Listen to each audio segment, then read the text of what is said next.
Indian cinema in 2025 was a mixed bag. It was defined by some spectacle and scale, which was hit and a miss, but also by purpose and personal vision, which did leave a mark. Across languages and regions, filmmakers embraced intimate storytelling, political inquiry, and formal experimentation, producing films that resisted easy categorization while remaining deeply rooted in lived experiences. From quiet character studies and socially reflective dramas to formally ambitious genre work, the year showcased an industry in creative flux where regional cinema often led the charge and performance-driven narratives found renewed urgency. On the onset, let us profess that we are yet to watch Rohan Kamvade's Marathi film Sabarbonda that won the Grand Jury Award at Sundance and in all probability would have made high on our list. We have also left out films like Karan Tejpal's Stolen, Kanu Bel's Agra or Aditya Bikram Sengupta's Once Upon a Time in Calcutta, which are much older films only finding theatrical or OTT release this year. The following list are our favorite films that best captured the artistic breadth and emotional depth of Indian cinema in 2025, along with a few special mentions that further underline the year's cinematic vitality. At number 10, we have Superboys of Malegaon, a heartwarming ode to the cinema of passion, based on the real-life amateur filmmakers of Malegaon who kind of spoofed Hollywood and Bollywood hits on zero budget. Reema Kakti's film was a tear-jerking comedy about the transformative power of art. It wasn't just another film about films, it was a tribute to the dreamers from small towns. With excellent performances by Adarsh Gaurav, Vineet Kumar Singh and Shashank Arora, the film will surely make your eyes wet as it draws its close, something that has rarely happened in Hindi cinema lately. Our second pick for number 10 is the Tamil coming-of-age drama Bad Girl, written and directed by debutant Varsha Bharat. Produced by acclaimed filmmakers Vetri Maran and Anurag Kashyap, the film features Anjali Sivaraman in a breakout role as Ramya, a spirited young woman navigating the turbulent journey from her school days into her 30s. The narrative offers an unfiltered look at her life as she grapples with a conservative upbringing, complex romantic entanglements, and the bad girl label, often unfairly attached to independent women. Praised for its raw, authentic feminine gaze, the film is a poignant exploration of female desire, generational trauma, and the evolving bond between a mother and a daughter. At number 9, we have a tie again. The first film we have was probably the year's most audacious experiment, blending local folklore with the glamour of a superhero origin story. In Lokah Chapter 1 Chandra, director Dominic Arun created a world that felt both ancient and futuristic, grounded by Kalyani Priyadarshan's gritty performance. Headed by producer Dulquer Salman, the entire cast and crew must be celebrated for its world building, creating a mythic Kerala that felt tangible, and for proving that high-concept fantasy doesn't need massive budgets, just massive imagination. The second film at number 9 is another supernatural content. For this fourth horror film, D.S. Irai, Rahul Sadasivan establishes himself as a modern-day master of horror in Indian cinema. In a genre highly underexplored in the country, Rahul continues his experiment with form, sound, and characterization to give us another horror story beyond jump scares. In D.S. Irai, much like Bhutakalam and Brahma Yugam, we have another account of horror that reaches beyond the frames, of desires, obsession, and loneliness. Rahul Ravindran took the now popular alpha male romance genre and flipped it on its head. What started as a breezy love story involving Rashmika Mandana slowly morphed into a dark psychological study of possession, masculine toxicity, and identity. The film used brilliantly deceptive marketing, luring in the audiences with romance before hitting them with lessons in gender politics that questioned the very nature of love in the modern age. The girlfriend is sleek, stylish, and deeply unsettling, and a must-watch. At number 7, we have Rekha Chitram. Following the success of The Priest, Joffin T. Chacko returned with a mystery that felt like a tightening noose. Starring Asif Ali in another intricate role and an ever-impressive Anaswara Rajan, the film created a non-linear screenplay which functioned like a puzzle box, with every scene adding a stroke to the final portrait of a crime. It was a cerebral experience that demanded the audience's total attention, rewarding them with one of the best third act twists of the year.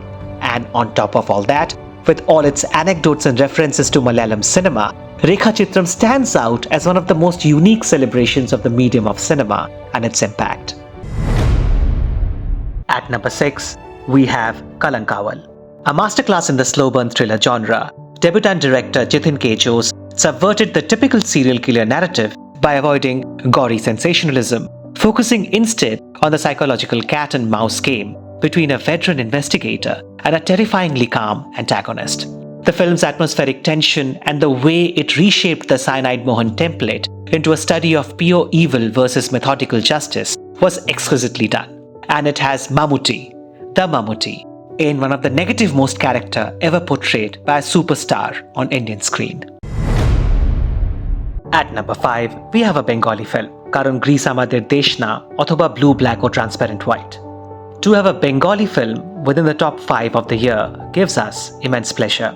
Director Sudipto Laha's Grease Amader Deshna convincingly breaks away from all the trodden roots of contemporary Bangla cinema, giving us a film in line with works of some of our favorite European authors. A failed filmmaker, a lonely working woman, an insecure actor, a leisurely painter are few of the characters we see interacting on screen as the film touches upon the ideas of Socratic paradox as it challenges our beliefs and recognizes our limitations.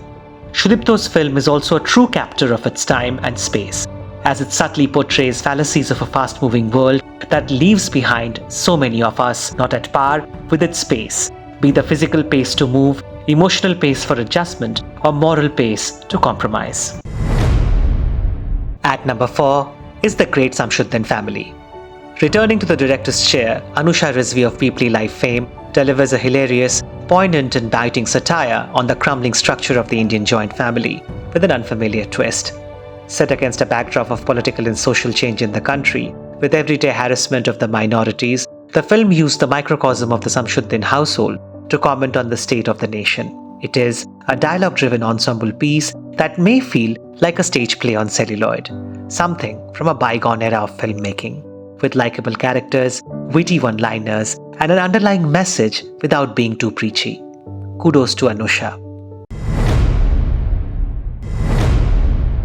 And now to the top 3. At number 3, we have Neeraj Ghaiwan's Homebound. Ghaiwan has solidified his status as one of India's most vital voices with this devastating drama, with his filmmaking to the Oscar shortlist for the Best International Feature Film of 2025.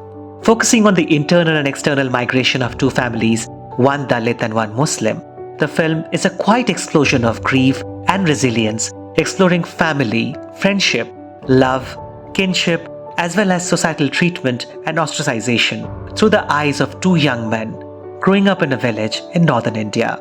The realism of the film punches you hard and makes you reflect irrespective of your political ideology. Homebound avoids melodrama for a documentary-like realism that makes you feel like voyeurs to a tragedy. At number 2 on our list, we have Nishaanchi by Anurag Kashyap. Anurag Kashyap returns to his roots and his comfort zone with this raw, blood-soaked generational crime saga, which will keep you engaged across its 2 parts, lasting more than 6 hours. Nishaanchi, or the sharpshooter, unravels itself slowly, but you're never bored even for a second, as you become familiar with its colorful characters, their motives, and the intricacies of UP's underbelly. This is classic storytelling, where you're aware of how things are going to end, but you are invested in how do we reach there, with one of the most satisfying climax scenes in recent memory. Before we reveal our top film of the year, here's a special mention: Odum Kutara, Chadum Kutara. Altaf Aslam brings an absurdist romantic comedy that only Malayalam cinema seems capable of pulling off. Starring Fahad Fasil, the film is a quirky, whimsical journey that defies all logic yet feels emotionally true. It is celebrated for its unique voice, a film that did not take itself seriously but took its characters' emotions very seriously. But if you look beyond the fun and frolic, quirks and jests, this is a film that's much more than what meets the eyes, getting deep into the intricacies of emotions and relations. Our second special mention is Bison Kalamadan. Bison is a Tamil sports drama written and directed by acclaimed director Mari Selvaraj. Based on the life of Arjuna awardee Manathi Ganeshan, The film features Dhruv Vikram in a career-defining, physically transformative role as a young kabaddi player from rural Tamil Nadu, fighting systemic oppression through sports. Bison's narrative moves beyond the typical underdog trope to offer a searing critique of caste dynamics and the politics of privilege.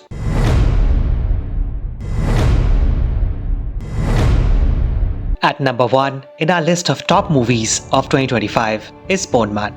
Pon Man or The Gold Man is a genre-defying black comedy thriller that serves as a scathing critique of greed and gender disparity. Directed by production designer turned director Jyotish Shankar, this is visually spectacular film that keeps on changing its course, with the audience kept guessing about the characters and their intentions and unsure of whom to side with. Thriving on an outstanding Basil Joseph, a brilliant Sajin Gopu, and a fantastic ensemble, Pon Man conveys so much through its remarkable screenplay. It's amazing to find that our favorite film of the year is actually a directorial debut that once again establishes the affluence and the ability of the new voices from contemporary Malayalam cinema. That brings us to the end of our list. Please let us know whether you agree with our list or are there any movies which you think we missed on. Please mention them in the comment section. Wish you all a wonderful 2026.